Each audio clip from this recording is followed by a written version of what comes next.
नमस्कार अंडमान वासियों, मैं doctor Jyotirmoy Das, senior consultant interventional cardiologist Andaman आ रहा हूँ। मैं आपका कुछ भी अगर हार्ट का प्रॉब्लम हो, हार्ट में दर्द हो, पल्पिटेशन हो या कोई आपको धड़कन तेज हो रहा हो तो आके हमसे मिलिएगा।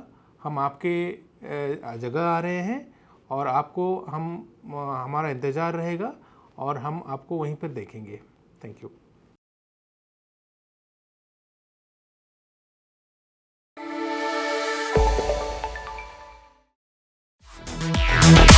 Evolution.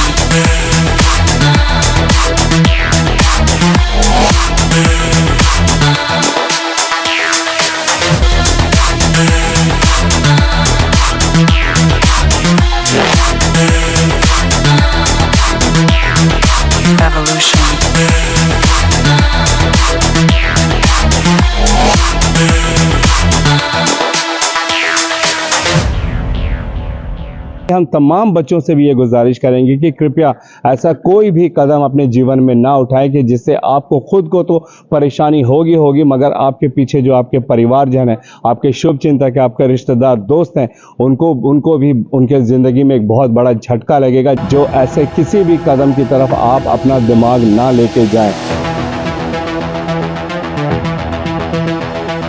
सेकेंड टर्म है या यूनिट टेस्ट जो भी होता है उसमें जानबूझकर बच्चों के नंबरों को काट रहे हैं ताकि बच्चे ओवर कॉन्फिडेंट ना हो जाए। तो टीचर ने उन्हें चैलेंज किया कि 11th क्लास पास करके दिखाए। टीचर्स ने खुद ये बात कहा था कि हम जो है फर्स्ट टर्म सेकेंड टर्म में बच्चों के ओवर कॉन्फिडेंट ना होने की वजह से कम नंबर उन्हें दे रहे हैं। और बाद में जब उनसे पूछा जाता है कि क्यों इतने कम नंबर दिए हैं अच्छे परीक्षा देने के बावजूद भी, तो फिर वो कहते हैं कि आपके बच्चे शुरू से ही वीक है। तो ये जो दोहरा रवैया है इस बारे में भी डेफिनेटली संज्ञान लेने की ज़रूरत है। नमस्कार, मैं यामिन न्यूज़ अंडमान 24/7 में आप सभी का स्वागत करता हूं। हम अक्सर अपने एपिसोड्स में आप लोगों को बताते हैं जब भी खासकर जीबीपन से कोई भी मसला जुड़ा होता है कि यहाँ पे वीडियोग्राफी फोटोग्राफी अलाउड नहीं है, तो हम इसका मान करते हुए इस संस्थान की हम इसका जो भी यहाँ पे मसला हम आप लोगों के सामने रखने वाले हैं वो इस प्रेमिसेस से बाहर जो मेन रोड है वहाँ पर हम कर रहे हैं। तो एक मसला यहाँ पर ये आया है कि अभी हमें पता चला है सूत्रों से कि एक बच्चे ने अपनी जान देने की कोशिश की है। आखिर कारण क्या था, वजह जानने के लिए हम यहाँ पे उनके जो परिजन खड़े हैं हम उनसे बात करेंगे और उन्हीं की जुबानी जानेंगे कि आखिर वजह क्या थी। बताइए मैम, क्या बात? बच्ची मेरी 11th क्लास में केंद्र विद्यालय नंबर 1 में पढ़ रही है। क्या नाम है आपके बच्चे का? आशना मजीद। ओके जी, बच्ची ने आज शाम को सुसाइड अटेम्प्ट किया है। बच्ची मेरी 10th में टॉपर रही है। अच्छा। आइलैंड में अपने स्कूल से सेकंड टॉपर रही है मेरी बच्ची। ओके।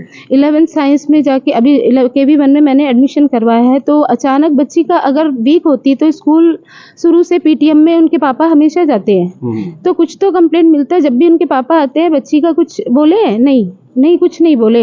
इम्प्रूवमेंट है बोल रहे हैं। बच्चे को बॉर्डर मार्क्स दिया गया है क्योंकि बच्चे ओवर कॉन्फिडेंट ना हो जाए।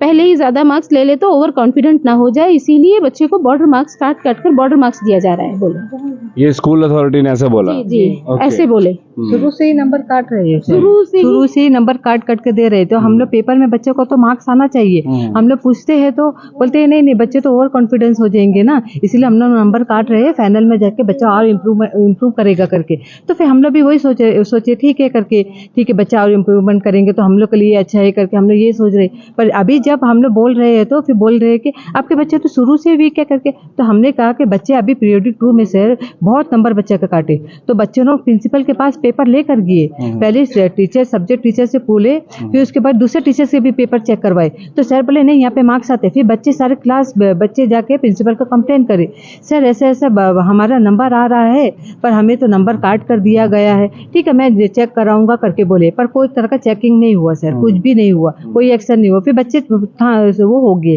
ठीक है मम्मी हम लोग फाइनल में हम लोग अच्छा वो करेंगे करके, ठीक है बच्चा करके। फिर बच्चों का फाइनल एग्जाम भी हुआ तो बच्चे बहुत खुश थे कि KB2 में साइन हो रहा है। तो मेरी बेटी तो बोल रही थी कि मम्मी चेकिंग के लिए KV2 में जा KV2 में गया करके, मम्मी हम हमारे स्कूल में तो बहुत मार्क्स काटते हैं, KV2 में तो कम से कम हमें अच्छा मार्क्स तो मिल जाएगा करके बच्चे ये बोल रहे हैं। फिर जब हम रिजल्ट लेने गए तो सर हम एकदम शॉक हो गए, क्योंकि बच्चा का शुरू से अच्छा मार्क्स आता है और अचानक से हमें बोल रहे हैं कि बच्चे को रिपीट करना होगा क्लास करके। तो फिर हम लोग तो एकदम टेंशन आ गई। फिर तो हम तो डायरेक्ट सर से बोली, हमने सर मेरे बच्चे तो फिजिक्स में तो नहीं हो सकती सर, हम रीचेक करवाएगी करके। नहीं वो हमें। अच्छा, आपकी बेटी भी है? जी सर। उनका नाम क्या है? जी साहिबा सुल्तान सर, मेरी बेटी जी। फिर मैंने कहा कि मैं तो उनको भी फेल कर दिया गया? उनको भी फेल, उनको फिजिक्स और केमिस्ट्री में फेल किया गया है। एक बहुत अजीब सी बात आपने सुनी होगी कि टीचर ये कह रहा है कि चाहे आप जितना परिश्रम करो, आपके अंदर जो है आत्मविश्वास हद से ज़्यादा ना हो जाए, ओवर कॉन्फिडेंस ना हो जाए फाइनल एग्जाम के लिए, इसलिए जो पहला फर्स्ट टर्म है, सेकंड टर्म है या यूनिट टेस्ट जो भी होता है, उसमें जानबूझकर बच्चों के नंबरों को काट रहे हैं ताकि बच्चे ओवर कॉन्फिडेंट ना हो जाए। हो सकता है कि ये एक तरह का टीचिंग टेक्निक होगा टीचरों का बच्चों को और इम्प्रूव करने के लिए, लेकिन उन बच्चों का क्या जिन्होंने दिन रात मेहनत किया होगा शुरुआत से ही, चाहे वो यूनिट टेस्ट हो या फर्स्ट टर्म या सेकेंड टर्म के एग्जाम्स हो, और उनको उनके परिश्रम के अनुसार अगर उनको अंक ना दिया जाए तो उन बच्चों पर क्या बीतेगी? क्या कभी टीचरों ने इस बारे में सोचा कि उनके मेहनत का जो अंक उन्हें मिलना चाहिए था वो नहीं देने से उन्हें उनके मनोविज्ञान पर कितना असर पड़ेगा, उनके मानसिकता पर कितना असर पड़ेगा कि मैंने तो अच्छा किया था, मैंने तो सही आंसर लिखा था, उसके बावजूद मुझे कम नंबर दिया गया है करके। ये बात भी अभी इन्होंने बताया कि जैसे टीचर्स ने खुद ये बात कहा था कि हम जो है फर्स्ट टर्म सेकंड टर्म में बच्चों के ओवर कॉन्फिडेंट ना होने की वजह से कम नंबर उन्हें दे रहे हैं, और बाद में जब उनसे पूछा जाता है कि क्यों इतने कम नंबर दिए हैं अच्छे परीक्षा देने के बावजूद भी, तो फिर वो कहते हैं कि आपके बच्चे शुरू से ही वीक है। तो ये जो दोहरा रवैया है, इस बारे में भी डेफिनेटली संज्ञान लेने की ज़रूरत है। जी बताइए, फिर क्या हुआ? जब से रिजल्ट हुआ सर, हम दूसरे ही दिन से प्रिंसिपल से फाइनल रिजल्ट जी फाइनल रिजल्ट के बाद में अचानक शॉक लगा सर। हमारे बच्चे इतने अच्छे पढ़ने वाले बच्चे अचानक कैसे, मतलब एक ही झटके में, अगर शुरू से अगर कुछ कंप्लेंट मिला होता तो भी हमें मतलब डाउट रहता। बच्चे इतने खुश थे कि 12th में जाएंगे, हेड गर्ल बनेंगे, ये इलेक्शन में खड़े होंगे, हम ये बच्चे मतलब बहुत खुश थे। तो हमें भी कोई डाउट नहीं हुआ कि हमारे बच्चे फेल होंगे, हमारे वीक है। और घर में पढ़ती है, पूरा चेक के मतलब हम हमेशा चेक करती है, बच्चा हमेशा पढ़ती है हमेशा। ट्यूशन टीचर अगर स्कूल में वीक है, ट्यूशन में भी तो वीक होगी ना सर, ट्यूशन में भी उसका सबसे ज़्यादा नंबर रहता है। ट्यूशन में नंबर आ रहा है सर, पर स्कूल में नंबर नहीं आ रहा है। वही हमने वही बात करते, ट्यूशन में बच्चों का सर बोलते हैं, क्योंकि मोमेंटम में ऐसा है सर, क्या है बच्चों का जो मार्क्स है वो हमारे ग्रुप में डाल देते हैं। तो जी, तो बच्चों का नंबर जब उसमें आ रहा है पर स्कूल में नहीं आ रहा है, तो हम लोग को भी डाउट हुआ कि बच्चे को तो स्कूल में क्यों नहीं नंबर आ रहा है करके। फिर बच्चे बोलते हैं नहीं मम्मी, हम लोग पूछने जाने से कि बेटे अभी जो दिया है वो भी काट देंगे अगर आप लोग आकर अगर नंबर हम लोग से पूछेंगे करके। जी हाँ, ऐसे बच्चों को बोल रहे। तो बच्चे ओके, वो सुनकर बच्चे थोड़े मतलब घबरा जाते हैं बच्चे, जी इंटरनल का मार्क्स ना काट दे करके। जी जी। फिर और एक ये है सर, मनोज सर बोल के जो फिजिक्स पढ़ाते हैं बच्चों को। शुरू में अर्चना मैम पढ़ा रही थी, तो वो जाने के बाद अभी मनोज सर आए, तो बच्चों को वो पढ़ाते हैं। तो वो तो बच्चों के साथ मतलब सर क्या बोलेंगे आपको, बहुत ज्यादा ही टॉर्चर टाइप ही करते हैं। मतलब बच्चों लाइक व्हाट, कैसे? जी जी बोले, मतलब बच्चों को क्लास में बोलेंगे कि तुम लोग मेरे घर पे सब्जी लेकर आओ तो हम आपको पास कर देंगे। फिर एक दिन मेरी बेटी को बोल रहे हैं कि तुम सब्जी बेचो करके। तो फिर बेटी आके घर पे पूरा रोती है कि मम्मी सर ने ऐसा किया, बोले हैं आप चलो करके। हमने नहीं बच्चे, अगर कल बोलेगे तो आप बोलो करके। तो फिर दूसरा दिन बच्ची को फिर बोले, तो बच्ची फिर खड़ी होकर बोली सर आपने मुझे ऐसा कैसा बोल सकते हैं, मैं क्यों सब्जी बेचूं करके, मैं सब्जी क्यों बेचूंगी करके। जी हाँ, अंडमान में सर्वाइव करना तो बहुत मुश्किल है करके सर ऐसा बोल रही है। फिर शादी के कार्ड अगर लेके, किनका शादी का कार्ड था, बच्चे का मुंह में फेंक कर बोलते हैं जाओ शादी का खाना खाओ करके।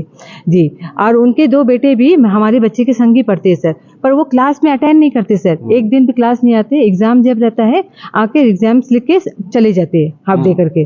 तो एक दिन एक बच्ची ने क्या हुआ, रजिस्टर चेक करी तो उसमें एब्सेंट के ऊपर में प्रेजेंट डाला हुआ है। तो फिर वो बच्ची क्या करी, कौन से टीचर के बच्चे? जी मनोज सर के। अच्छा, उन्हीं के अपने बच्चे हैं? कितने बच्चे? ट्विंस है सर। कौन से क्लास में? 11th में हमारी जी बेटी की साथी है।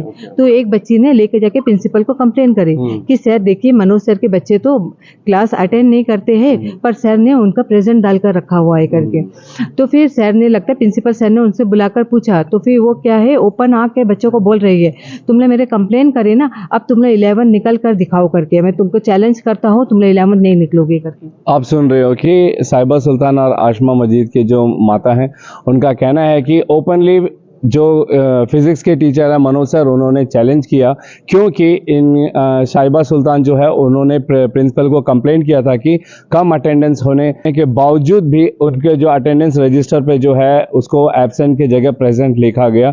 तो टीचर ने उन्हें चैलेंज किया कि 11th क्लास पास करके दिखाए। तो ये कितना बड़ा मामला है, इसकी गंभीरता को आप लोग समझ सकते हैं, और डेफिनेटली हम चाहेंगे कि स्कूल मैनेजमेंट इस पर ज़रूर गौर करे, और हमारा एजुकेशन डिपार्टमेंट, शिक्षा विभाग भी इस बात को गंभीरता से ले और इस पर ज़रूर संज्ञान भी लें। अच्छा, और कितने बच्चे इस तरह फेल हुए हैं कि सिर्फ आप दोनों के बच्चे? तीनों स्ट्रीम से मिलाकर 58 बच्चे फेल हुए हैं इस साल। फेल हो गए? फेल हो गए। आर्ट्स में सर 28 है। आपने कभी सुना है कि आर्ट्स के बच्चे भी फेल होते हैं? बताइए सर। होते हैं, लेकिन 28 एक क्लास के 28, खाली 12 बच्चे आर्ट्स में बैठे हैं सर। ओके। जी। साइंस में 15 एक सेक्शन से, एक सेक्शन टोटल 20 जी। ओके। और कॉमर्स में 9 बच्चे। तो फिर आपकी बेटी ने आपसे इस बारे में बताया फेल होने के बाद? उनका बच्ची का क्या रिएक्शन था? बच्ची मतलब बहुत रो रही थी, उनको भी विश्वास नहीं हो रहा था कि कैसे फेल हो सकते हैं, क्योंकि अच्छी से किया है, मैंने रीचेक करवाएंगे। तो उसी दिन मैंने क्या किया, टीचर को बच्ची से ही कॉल करवाया, तो बोले कि रीचेक करना है। तो टीचर ने कहा कि अब 10 मिनट के अंदर आप एप्लीकेशन लिखकर रीचेक के लिए आइए, इसे कल नहीं दे सकते, आज ही देना है। दिन के 2 बज रहे थे उस वक्त। तो फटाफट एप्लीकेशन लिख के हम निकलने वाले ही थे कि मैम का वापस कॉल आया कि अब अभी मत आइए, आप कल मॉर्निंग में आइए 8:30 बजे तक। तो हम लोगों ने रुक गए। हम लोगों ने 28 को नेक्स्ट डे गए, रीचेक के लिए दिए, तो वहाँ बैठे प्रिंसिपल सर नहीं है। प्रिंसिपल सर कहाँ है पूछ रहे हैं, तो प्रिंसिपल सर नहीं है, आउट ऑफ स्टेशन है। तो प्रेस कॉन्फ्रेंस प्यून से पूछे तो बोलते हैं प्रेस कॉन्फ्रेंस में गए हैं, और जो इंचार्ज वाइस प्रिंसिपल थे वो बोल रहे हैं कि वो बहुत दिनों से अपने परिवार वालों से मिले नहीं थे, मिलने गए हुए हैं। तो मैंने प्यून से पूछ लिया, आप तो बोल रहे हैं प्रेस कॉन्फ्रेंस में गए, और सर बोल रहे हैं कि परिवार वालों से मिले। हम तो प्यून है ना, हमको नहीं पता करके बोले। तो हम लोग बोले ऐसी बोर्ड एग्जाम भी चल रहा है, कैसे प्रिंसिपल जा सकता है स्कूल से? बोर्ड एग्जाम कंडक्ट करा रहा है KV1, और ऊपर से कोड ऑफ कंडक्ट भी लग चुका है, अब कैसे जा? ठीक है, पर्सनल रीजन देकर जा सकते हैं, हमें भी पता है वो। फिर प्रिंसिपल का इंतजार कर रहे थे हम, डेली प्रिंसिपल का इंतजार करते, एक दिन छोड़कर 2 दिन छोड़कर, हम डेली स्कूल जा रहे हैं, डेली 28 तारीख से कंटिन्यूसली, बस यही रिक्वेस्ट करने की हमारे बच्चे टैलेंटेड है, हमारे बच्चे कर सकते हैं, हमें भरोसा नहीं कि हमारे बच्चे फेल है। हमने रीचेक करवाया, नंबर आ रहा है, केमिस्ट्री पेपर रीचेक करवाए तो उसमें नंबर आ रहा है। तो केमिस्ट्री का स्टेप मार्किंग तो बिल्कुल नहीं दिया गया, और जो केमिस्ट्री में नंबर 5 मार्क्स का क्वेश्चन है उसमें बच्ची एक PH छोड़ दी है, तो पूरा आंसर पूरा ऊपर से नीचे कट कर दिया। तो मैंने पूछा अगर इसमें 5 मार्क्स की जगह आप 1.5 भी दे सकते हैं, 1.5 भी दे सकते हैं? तो बोले नहीं, हमारे हाथ बंधे हुए हैं करके बोले, हमारे हाथ बंधे हुए हैं, मिल सकता है ऐसा उन्होंने कहा। सर ने कहा मिल सकता है, पर हमारे हाथ बंधे हुए हैं, पेपर KV2 में साइन हुआ है। तो आपका वे ऑफ राइटिंग KV2 वालों को पसंद नहीं आया होगा शायद, इसी वे ऑफ राइटिंग उनको पसंद नहीं आया होगा, इसीलिए आपको नंबर नहीं मिला है, उन लोग कहा। ये सारे हाँ, ओके सर। तो मैंने कहा वे ऑफ राइटिंग बोर्ड को पसंद आ गया, बच्ची 2nd टॉपर बनी है अपने स्कूल की 10th में, और वे ऑफ राइटिंग KV2 वालों को पसंद नहीं आया। मैंने सवाल किया, मैं क्या करूं, मेरे हाथ बंधे हुए हैं। ये किस तरीके का जवाब है? बहुत अजीब व गरीब है, क्योंकि अगर आप भी इसे सुन रहे हो तो आपको भी शायद हंसी आ रही होगी, लेकिन मसला भी बहुत आगे निकल चुका है, क्योंकि इनकी जो बच्ची है उन्होंने अपनी जान देने की कोशिश की, जो कि एक बहुत ही गंभीर मामला है। जब ऐसे अनाप शनाप जवाब आपको सुनने मिलेंगे तो आपकी भी जो उम्मीद है वो ख़त्म हो जाएगी। आपने जो सपने सजोए होंगे कि मैं 12th में ऐसे इतने मार्क्स लाऊंगी, इतना पढ़ाई करूंगी, इस चीज़ की स्टडी करूंगी, NET की तैयारी करूंगी, JEE की तैयारी करूंगी या UPSC की, उन सारे सपनों पर जो है पूरी तरीके से पानी फिर जाएगा जब ऐसे तरीके का व्यवहार होगा। डेफिनेटली ये जांच का विषय तो है, इस पर पूरे तरीके से जो है हमारे शिक्षा विभाग और एडमिनिस्ट्रेशन को जांच करने की ज़रूरत है। और साथ ही ये जो जिस तरीके का जवाब दिया जा रहा था टीचर की तरफ से, ये इसके ऊपर भी कड़ा एक्शन होना चाहिए। ये हमारी गुजारिश रहेगी। मैं ये जानना चाह रहा हूँ कि जब आप इतने सपोर्टिव थे अपने बच्चों के साथ में, और बच्चों को भी पता है कि उनके साथ एक तरीके का अन्याय हुआ है, और रीचेकिंग के वक्त भी एक तरीके से आप लोगों को ये बताया गया कि मार्क्स मिल सकता था, हो सकता था, मगर उनका हाथ बंधा है। बच्चे को भी इस बारे में पता था, तो फिर उसने सुसाइड अटेम्प्ट क्यों किया? आज लास्ट चांस था, क्योंकि प्रिंसिपल चले गए थे, आउट ऑफ स्टेशन थे इतने दिनों से। तो आज हम फिर भी मतलब रिक्वेस्ट ही कर रहे थे कि 24 और 26 को कंपार्टमेंट एग्जाम है, तो हम बस यही चाहते थे कि बच्ची का एडिशनल सब्जेक्ट भी है बच्चों का, तो एक एडिशनल के थ्रू 6 सब्जेक्ट है टोटल, तो 2 में आप कंपार्ट दे, एक में मार्क्स जो आ रहा है वो मार्क्स आप दे दीजिए, और दूसरे में कंपार्ट देके हमारी बच्ची टैलेंटेड है, एक चांस दीजिए। आज सुबह 10 बजे से हम स्कूल के सामने खड़े हुए हैं, कंटिन्यूसली हम 28 से स्कूल का चक्कर लगा रहे हैं, कंटिन्यूसली हम जा रहे हैं। आज लास्ट होप था बच्चों का कि प्रिंसिपल आज आएंगे, प्रिंसिपल कल आए मेलैंड से, आज उन्होंने स्कूल आया, तो आज लास्ट होप था बच्चे पढ़ भी रहे थे, इतने दिन से कंपार्टमेंट के एग्जाम की तैयारी कर रहे थे, पढ़ रहे थे कि हम लोग सर मान जाएंगे शायद। बच्चों के सामने आज सर ने कहा कि हमारे, आज भी उनका यही जवाब था, हमारे हाथ बंधे हुए हैं, हमारे केवीएस का संगठन का रूल अलग है, हम कुछ नहीं कर सकते, इसलिए बच्चे ने ये स्टेप ले लिया। जी आपने उनको समझाया नहीं कि समझाया? आपको ऐसा कुछ इशारा लगा कि बच्ची ऐसा कुछ करेगी? स्ट्रेस में बच्चे दुखी तो हो गए थे आज इतने दिन से, मतलब होप में जब से रिजल्ट हुआ बच्ची दुखी थी। हम लोग उनको घर में अकेला छोड़ ही नहीं रहे थे, जहाँ भी साथ अगर सर ये सब प्लानिंग के साथ हुआ है सर, मेरे पास एविडेंस है। एक टीचर ने, जिस दिन मैंने रीचेक करवाया, तो एक टीचर ने मेरी बच्ची को बुलाकर बोला कि बच्ची ऐसा मतलब आप लोग का संग तो मतलब पूरा मतलब ये सब प्लानिंग के साथ हुआ है करके, बच्चे को मतलब कुछ टीचर मैंने थोड़े बताई, तो फिर मैंने कहा कि ठीक है बेटा थोड़ा फ़ोन करके पूछो मैम से करके। फिर बेटी ने फ़ोन किया सर, फ़ोन किया तो मैम ने बोली है कि ऐश्वर्या मैम, मनोज सर और प्रिंसिपल सर सब मिलकर सर मीटिंग हुआ है सर। इनका मीटिंग होने के बाद उस लोग कौन कौन बच्चे को मतलब फेल करना है सब प्लानिंग हुआ है। प्लानिंग के वो भी एविडेंस है हमारे पास। क्या एविडेंस है? एविडेंस में क्या दिख रहा है? रिकॉर्डिंग में मैम ने बोला है सब मीटिंग बैठाकर मतलब टीचर ने इस तरह मतलब प्लानिंग करे है। तो मैं ये टीचर ने जब टीचर ने देखी तो टीचर जाकर बोली, तो बोले कि मेरी बेटी के नाम लेके बोली, ये बच्ची तो अच्छी पढ़ती है, ये बच्ची तो फेल कैटेगरी की नहीं है, आपने ये साहिबा का नाम क्यों डाले करके टीचर ने ऐसा बोला। तो बोले कि हाँ ठीक है, वो कॉन्ट्रैक्ट टीचर है, तो बोले कि आप इन पे मत बोलिए, अगर बोलना होगा तो उनका पेरेंट्स लोग बोलेंगे करके। फिर बोले ठीक है करके। फिर बेटी को और भी बहुत सारी बताइए, कॉमर्स का टीचर सर अगर तो KV2 में साइन हुआ बताइए सर, तो फिर कॉमर्स का टीचर 14 को इंग्लिश एग्जाम हुआ, तो इंग्लिश एग्जाम के दिन में रिजल्ट आउट करी सर, कुछ बच्चों का रिजल्ट आउट करी। मैडम ने कहा कि किन बच्चों को कितने कम मार्क्स मिले हैं, उनको नंबर बढ़ाकर उनको पास करके 12th में भेजा गया है, कुछ बच्चों का नाम लेकर टीचर पे, वो रिकॉर्डिंग भी हमारे पास है। तो फिर बेटी को बोली कि आप एक स्कूटी बोल के बच्ची है, तो उनके पास कुछ कुछ एविडेंस है, आप उनसे पूछिए करके। तो फिर मैंने खुद उस बच्ची को फ़ोन किया था, तो मैंने बच्ची से पूछा, तो बच्ची ने बोली कि जी आंटी इस तरह करके 7 मैडम ने इंग्लिश एग्जाम के दिन कुछ बच्चों को रिजल्ट बताई है और कुछ बच्चों का नाम भी बताइए, उनको मार्क्स देकर मैडम ने पास किया। तो मैंने जब अभी परसों मैंने गए तो फिर मैंने जाकर ऐश्वर्या मैडम से पूछा, हमने मैम ये पेपर KV2 में साइन हुआ? तो बोली हाँ KV2 में हुआ। तो मैंने कहा कि कॉमर्स का आर्ट्स का भी सब वहीं पे हुआ है? तो जी हाँ, तो बोली हाँ सिलेक्टेड सब्जेक्ट हुआ। तो मैंने पूछा क्या क्या, तो बोली फिजिक्स केमिस्ट्री मैथ्स। तो मैंने कहा कॉमर्स का करके, तो बोले अकाउंट्स और बिजनेस और इकोनॉमिक्स वहाँ पे हुआ। तो फिर मैंने टीचर से पूछा, मैंने कहा कि टीचर ठीक है मैम वहाँ पे साइन हुआ आप बोल रही है, पर आप लोग बोल रहे हैं कि आप लोग को बच्चों का रिजल्ट नहीं पता है क्योंकि वहाँ पे साइन हुआ, पर इंग्लिश एग्जाम के दिन में सैमन मैम ने कैसे बच्चों को रिजल्ट आउट किया? ऐसा आउट कर सकते हैं करके मैंने कहा करके। तो फिर मैम को जी आपसे जाइए प्रिंसिपल से, पहले तो टीचर ने कुछ नहीं कहा, मतलब चुप हो गई मतलब। फिर बोली आपने प्रिंसिपल से बात करिए, तो हम बोली प्रिंसिपल से तो बात हम लोग करेंगे, पर हमारे पास एविडेंस है मैम, आप लोग ऐसा कैसा कर सकते हैं करके।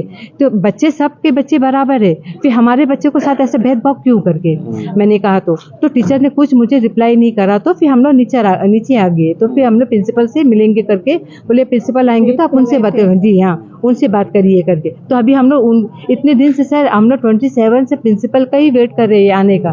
तो जी आ जाए तो प्रिंसिपल का जवाब यही है कि नहीं अभी कुछ नहीं हो सकता करके, ये संगठन का रूल के खिलाफ है करके बोल रही है करके, हमारे हाथ बंधे। कितने सब्जेक्ट में आपकी बेटी फेल हुई? मेरी बेटी 2 में सर, फिजिक्स और केमिस्ट्री में। और मेरी केमिस्ट्री और बायो में। और सर मेरी बेटी का फिजिक्स में शुरू से हाईएस्ट मार्क्स आया है सर। आज मैंने जब प्रिंसिपल को मेरे बच्ची का मार्कशीट दिखाया तो कि मेरी बेटी ने जाके दिखाया, सर मेरे तो शुरू से ही हाईएस्ट मार्क्स आया है, देखिए फिर मैं फिजिक्स में कैसे फेल हो सकती हूँ। देखे तो बोली हाँ आपका तो हाईएस्ट मार्क्स आया है, पर आप तो फाइनल में नहीं हुआ है करके। तो बोली सर फाइनल में तो मेरा पेपर पर में तो मार्क्स कटा हुआ है, स्टेप मार्क्स से आना चाहिए मार्क्स, तो मार्क्स मुझे नहीं मिला है। हाँ मिल सकता है सर, मैंने चेक कराने के लिए ट्यूशन सर को लेकर गया था। तो फिर उसमें भी मतलब टीचर्स तो बोल रहे हैं क्या केवी स्कूल में कि अच्छे टीचर्स नहीं है कि ट्यूशन के टीचर को लेके आइए, ये रिकॉर्डिंग भी है वो टीचर ने बताई। तो मेरी बच्ची बोली मुझे विश्वास नहीं है केवी के स्कूल के टीचर के ऊपर, इसलिए मैं ट्यूशन सर को लेकर गई, क्योंकि उसने मुझे पढ़ाया है, उनको पता है कि मैंने क्या गलत किया है क्या सही किया है करके। तो फिर बोल रहे हैं हाँ आपको दे सकते हैं मार्क्स, पर कैसे देंगे, एक को देने से सबको देना पड़ेगा, हमारे हाथ तो बंधे हुए। केवी 2 में साइन हुआ है पेपर, वहाँ पे एक रिकॉर्ड है, यहाँ पे एक रिकॉर्ड है, हम लोग ऐसा नहीं दे सकते करके। खाली 4 मार्क्स का फर्क है सर। जब हमें बोल रहे हैं कि बच्चे को तो 28 मार्क्स आ रहा है, तो बोलते कि 4 नहीं 4 का 8 आपको डबल लेना है करके बोल रहे हैं सर। 8 का 16 जी चाहिए। 8 का 16 चाहिए पहले। जी सर, पहले टीचर ने देख के बोला कि 4 मार्क्स मिलने से तो पास हो सकती थी। जब मैंने काउंट करके जब बताया तो वो 4 नहीं है वो 8 है। आज प्रिंसिपल सर बोल रहे हैं वो 8 नहीं है उसको 16 लेना है करके। बताइए सर ऐसा कैसा हो सकता है। ये पूरा मसला शायद अब आप लोगों को समझ आ गया होगा कि एक क्लास में इतने सारे बच्चों को आखिर फेल क्यों किया गया। क्या सारे के सारे बच्चे इस तरीके से इस फाइनल एग्ज़ाम में इतना बुरा उन्होंने एग्ज़ाम दिया कि उन सबको फेल करना पड़ा। जबकि आशना मजीद की माताजी कहती हैं कि वो जो है क्लास 10 में टॉपर रही है। अचानक से क्या इतना बड़ा गिरावट हो सकता है कि एक टॉपर स्टूडेंट जो है 11th क्लास में जाके मात्र चंद महीनों के अंदर में वो इस काबिल भी नहीं रहती है कि वो पासिंग मार्क्स ले सके। डेफिनेटली हम गुजारिश करेंगे कि स्कूल मैनेजमेंट जो है इसको दोबारा से रीचेक करे और हो सके तो बच्चे का री एग्ज़ाम भी कंडक्ट करे पूरी पारदर्शिता के साथ, ताकि बच्चे का जो असली टैलेंट है वो सबके सामने आए। जब हम इनसे बात करते हैं तो ये किसी ना किसी तरीके से एक तरह का षड्यंत्र की तरफ इशारा किया जा रहा है, क्योंकि जैसा इनके माताओं का कहना है कि इनके पास कुछ रिकॉर्डिंग्स है जिसके माध्यम से ये साबित होता है कि ये किसी षड्यंत्र के तहत ही इन बच्चों को फेल किया गया है। और ऐसे सिर्फ 2 मसले नहीं है, लगभग 58 बच्चे 58 बच्चे तीनों स्ट्रीम साइंस और आर्ट्स एंड कॉमर्स के मिला के इस बार जो है 11th क्लास केवी 1 में फेल किए गए हैं। और इसका कारण क्या है ये जानना ना सिर्फ स्कूल मैनेजमेंट बल्कि शिक्षा विभाग और हमारी प्रशासन, इन सबको जानने की ज़रूरत है। जी बोलिए। आज हम लोग बोल रहे थे नहीं आपका बच्चा को रिपीट करना ही होगा, तो मुझे भी ऊपर से बहुत कॉल आ रहा है। मेरी पहली बारी है प्रिंसिपल के रूप में ये स्कूल में अब, तो मुझे ऊपर से बहुत डांट मिल रहा है कि इतने बच्चे फेल कैसे हो गए। तो हम लोगों ने कहा ठीक है आपको कॉल आ रहा है तो हम ठीक है हम फेल, हमारे बच्चे फेल हुए, हम फेल हो गए, बच्चे नहीं हम फेल हो गए। आपके टीचर्स क्या कर रहे थे स्कूल में जो इतने बच्चे फेल हो गए, पूरा आपका प्रशासन ही फेल है। बोलता आप ये बात बोलकर तो आप हमारे मुंह ही बंद कर देते हैं, हस्बैंड से कहा उन्होंने। इस पूरे मैटर को जो है बहुत गंभीरता से लेने की ज़रूरत है और बहुत ही पारदर्शिता के साथ में इस पर जांच होनी चाहिए कि आखिर ये पूरा मसला क्या है, और जो भी इस पे दोषी पाया जाएगा उन्हें जो है कड़ी से कड़ी सज़ा देनी चाहिए, क्योंकि सवाल जो है हमारे बच्चों के भविष्य का है। अगर इस उम्र में बच्चों के भविष्य के साथ इस तरीके का खिलवाड़ होगा तो आप समझ सकते हैं कि उन्हें मानसिक तौर पर कितनी परेशानी होगी, उनके पूरे ज़िंदगी में कितना असर होगा। और जिस तरीके से इन्होंने बताया कि इनके पास कुछ रिकॉर्डिंग्स भी है, हम प्रयास करेंगे आप लोगों के समक्ष वो रिकॉर्डिंग्स को भी रखने का, ताकि आप लोगों को भी पता चले कि ये जो पूरा घटना हुआ है इसमें कितनी सच्चाई है या कोई किसी तरीके का षड्यंत्र है। डीसी सर, हमारे chief secretary sir, DGP sir, हमारे बच्चे को मतलब न्याय मिलना चाहिए। रिक्वेस्ट करते हैं कि हमें हमारे बच्चे के न्याय मिलना चाहिए, एक चांस तो मिलना चाहिए हमारे बच्चे रे एग्जाम के लिए। जी रे एग्जाम के लिए 24 और 26 को सर एक मौका बच्चों को मिलना चाहिए। जी सर, बच्चे सब टॉपर है सर, सब बच्चे टॉपर है सर, सब बच्चे जी 80% के बाद ही वहाँ पे एडमिशन मिलता है सर। 80 अबव होने से ही वहाँ परसेंटेज मिलता है, परसेंटेज मिलने से ही वहाँ एडमिशन मिलता है। हम भी ये गुजारिश करेंगे कि कृपया अगर बच्चों में ये हुनर है, ये टैलेंट है कि वो पार कर सके इस एग्ज़ाम को, तो उन्हें एक मौका ज़रूर देना चाहिए। और साथ ही हम तमाम बच्चों से भी ये गुजारिश करेंगे कि कृपया ऐसा कोई भी कदम अपने जीवन में ना उठाएं कि जिससे आपको खुद को तो परेशानी होगी मगर आपके पीछे जो आपके परिवारजन है, आपके शुभ चिंतक है, आपके रिश्तेदार दोस्त हैं, उनको भी उनके ज़िंदगी में एक बहुत बड़ा झटका लगेगा। जो ऐसे किसी भी कदम की तरफ आप अपना दिमाग ना लेके जाएं।